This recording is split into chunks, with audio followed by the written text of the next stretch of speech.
A dream is a succession of images, ideals, and emotions. A goal is an objective of one's ambitions and efforts to achieve something they aim at. But there is one true, important underlying outlier when it comes to dreaming big or aiming for these goals. You have to keep the Most High God on your side, otherwise things can get a little bit more sinister than you ever could imagine. So to keep your soul intact and to stay 100% you, keep the Creator by your side. That way you can never get caught up in chasing the light that's actually darkness. You feel what I'm saying? A lot of people get caught up in the dream and the goal and all that and realize when they achieve that goal that that light that they've been chasing their whole life was actually darkness. So to stay away from that, stay near and dear to the Most High God. That is one of the most vital messages that I could ever relay to y'all. Peace and blessings, kings and queens. But with that being said, kick that intro for me one time. Believe that. Yelling behind us. Cash is playing. Red, come here. Come here. Come here. Come here. That's the greatest thing ever lived. I don't have a mark on my face. And my upset's not in Memphis. And I just turned 22 years old. I must be the greatest. I told the world. I talk to God every day. The God put the game on out of here.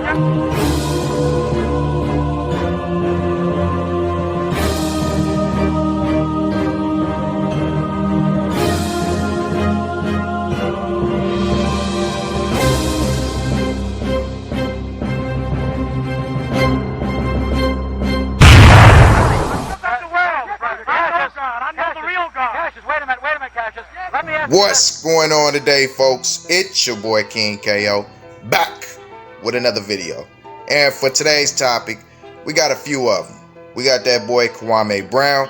As y'all all may know, he been destroying the internet here lately. You know, he been tearing it up, you know, with all the truths he been exposing about his draft class back in 2001, you know, and just pretty much in how his career went and how the media portrayed him out to be, you know what I'm saying? And then we also got to speak about Mr. Boosie, you know what I'm saying, the boss man, you know what I'm saying, and his situation that just happened to him yesterday because new updates had just recently released. And y'all know me, I like to wait until all the information drops. That way I can give y'all the most accurate information on the situation that I can present to y'all. And then we also got to talk about that boy TBG Speedy, or TBG Big Boss Savage, you know what I'm saying, because he said some things pertaining to, you know, his what would I say, his rival. And, you know, he kind of got a little disrespectful. Let's put it like that. But yeah, man, before we get into it, I want to tell y'all, make sure y'all like, subscribe, you know what I'm saying? Show your boy some love, man. And y'all go check out the Cleasy 5 video, man, that just dropped, you know, for everybody who ain't seen it yet. You know, definitely go check that one out, you know what I'm saying? And yeah, man, we're going to keep on going up, like I said, you know what I'm saying? Make sure y'all like, but let's go ahead and get to it. Believe that. Okay, as most of y'all may know, Kwame Brown has been setting the internet world on fire on Instagram, on YouTube for about the past 2-3 weeks. He's been going in. He's went at the likes of Stephen A. Smith, Shannon Sharp, Skip Bayless. He went at Charlamagne the God just recently, the most recently. He also went at, who else did he go at? Matt Barnes, and also kind of slightly went at Michael Jordan. But before we touch on, you know, what we really want to touch on in depth, I want to say something to Matt Barnes first, because as we all know, Matt Barnes, like was stated, you know, he said you was sure happy to have Jeremy Lin on your channel instead of trying to big up someone like me and Kwame Brown. Well, I agree with him on that notion. Man, I also want to say this to Matt Barnes. Kwame Brown did what, 13 to 15 years in NBA, and he averaged 6.6 points throughout his career in the NBA. Matt Barnes, you only averaged 8.6. You averaged 2 more points than him. So for you to call him a bust, you need to be calling yourself a bust. You never made it to an all-star game. You never really accomplished anything within the NBA. So for you to try to come at this man and call him a bust, you need to evaluate yourself and look in the mirror. I feel like you bitter simply because of the fact that he was a #1 overall pick and you were not.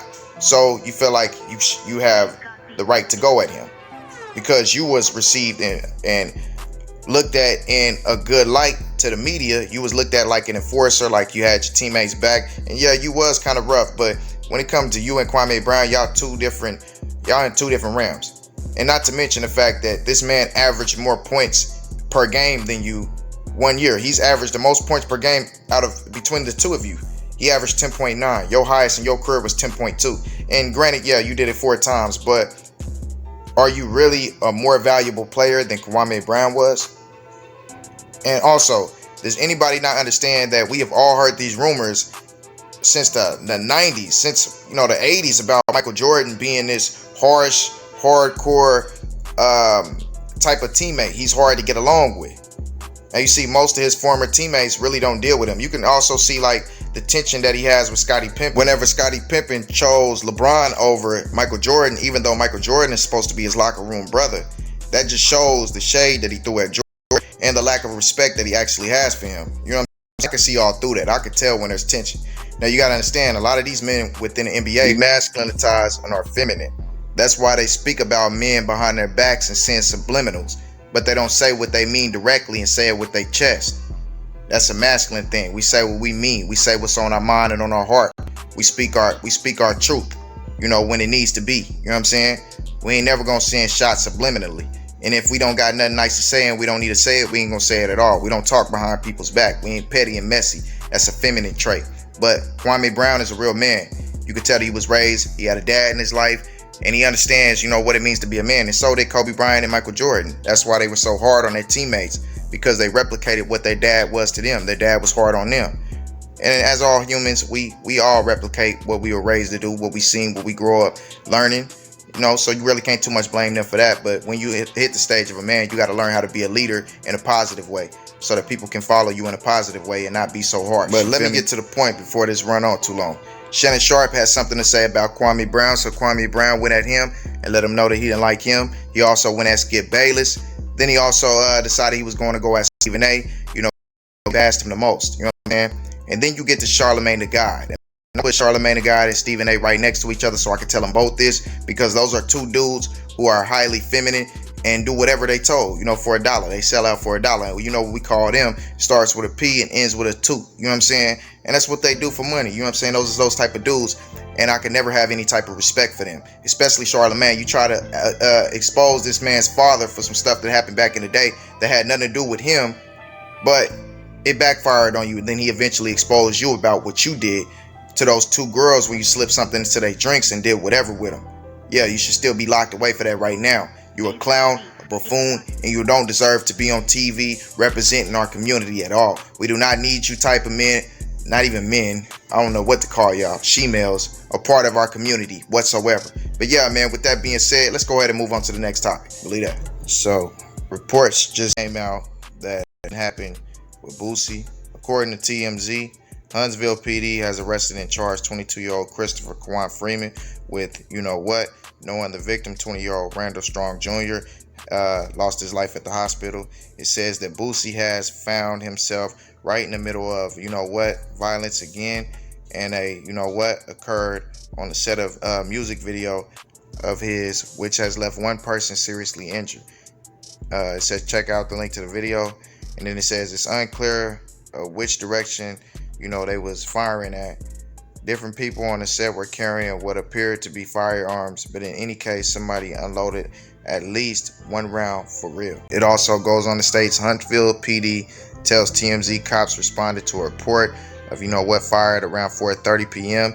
and when they arrived on the scene, were told they came across between 50 and 100 people making a run for it, either by foot or in vehicle. HPD says hardly anybody wanted to talk. Cops say an altercation between the 2 men is what led up to and after scouring the area for him, they say Freeman ended up turning himself in Sunday morning. We should note Boosie was not the one who was nor is suspected of carrying out the considering his recent history with public like this, though he's lucky to have dodged a direct harm this time around. Be safe out there, man. That was all reported by TMZ, and here's just a few pictures of the videos of what happened, pretty much.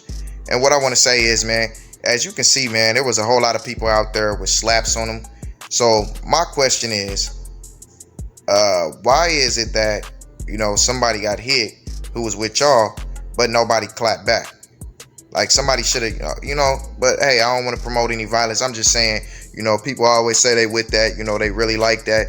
But then when it come down to it, what happened? You know, somebody lost their life and this man had to turn himself in. He got away from the scene without nothing being slapped back at him. It just don't make no sense to me. But as we all know, this is another attempt in less than 6 months on Boosie's life. And my advice on Boosie would be, bro, stay out the way, get you some real good security, man, who got the right to carry, you know, who got everything they need, maybe a retired police officer, somebody who can really slap back in those situations and not have to worry about any consequences too much. You know what I'm saying? Protect your investment, bro. You are the investment. You got to protect that. And I never understood any of these guys who from the streets and then get some money and act like they can't have security around them because that make them look bad. No, you got to have security. Your life is your life. And if somebody walk up and take it, you only get one of those. You know what I'm saying? And being that you are a gangster rapper, you're going to have a lot of dudes that want to test you.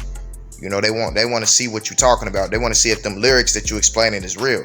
And you know this, man. You've been in the game too long, so it's no way you don't know this. I know you know. You know, you're the boss man. You know what I'm saying?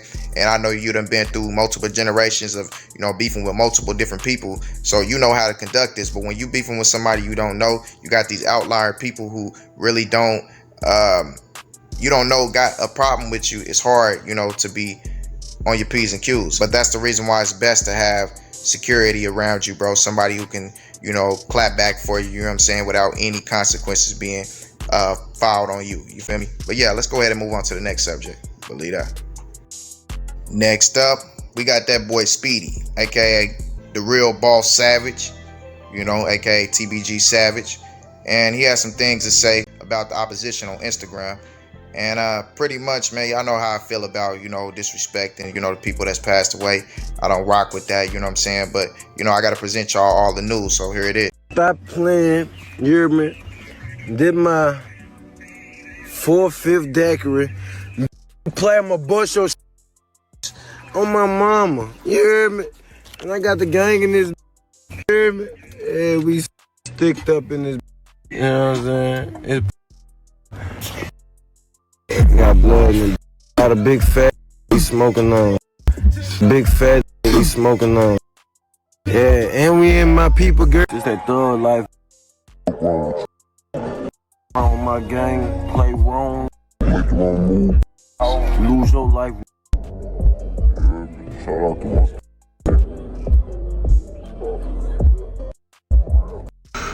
Ain't go that fast, ain't passing that. You just don't want to let a smoke you, huh?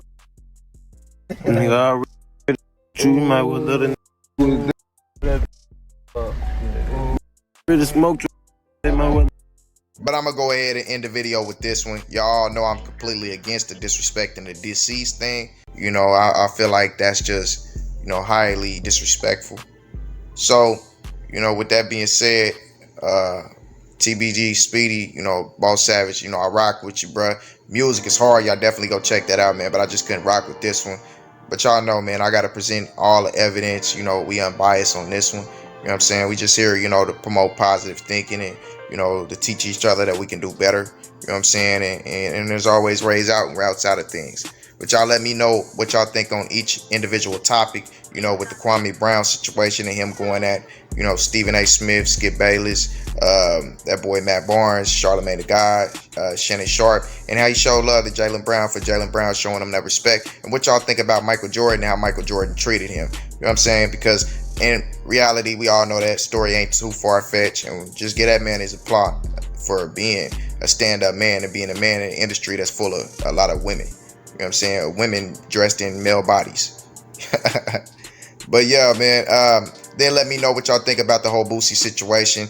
And I wanted to capitalize on one more thing when it came to that Boosie situation I forgot about. In that article when they said that Boosie was not the one who was hit, just to let y'all know, you know what I'm saying? That kind of made me feel like they didn't value the other guy's life, you know, not to be on no sentimental stuff or anything like that. I'm just saying, like, you know, everybody's life should be valued. So it shouldn't even be a thing like, oh, everybody just calm down and relax because Boosie didn't get hit.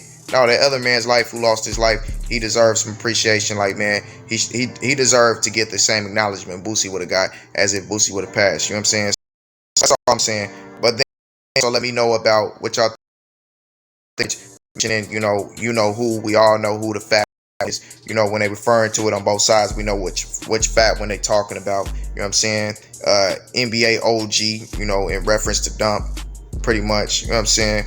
So y'all let me know what y'all thoughts is on that situation also. And like I said, man, the Funny Mike video coming out, man. I'm gonna show y'all about Funny Mike's past, you know, where y'all get that Cleasy 5 video, you know, where it needs to be at, man, because I worked hard on it, and you know, everybody wanted it to be dropped, and now it's dropped. You know, that's kind of what I was being patient about it for. I didn't want it to fumble. And then we also gotta get, you know, pretty much I'm dropping more. Let's just put it like that, man. I'm upping and dropping on the channel, you know, trying to get it going. So y'all bear with me, rock with me. Make sure y'all like, subscribe, show you boys some love, man. Show these videos some love, and yeah, man. I appreciate y'all, kings and queens. And with that being said, I'm out. Lead up.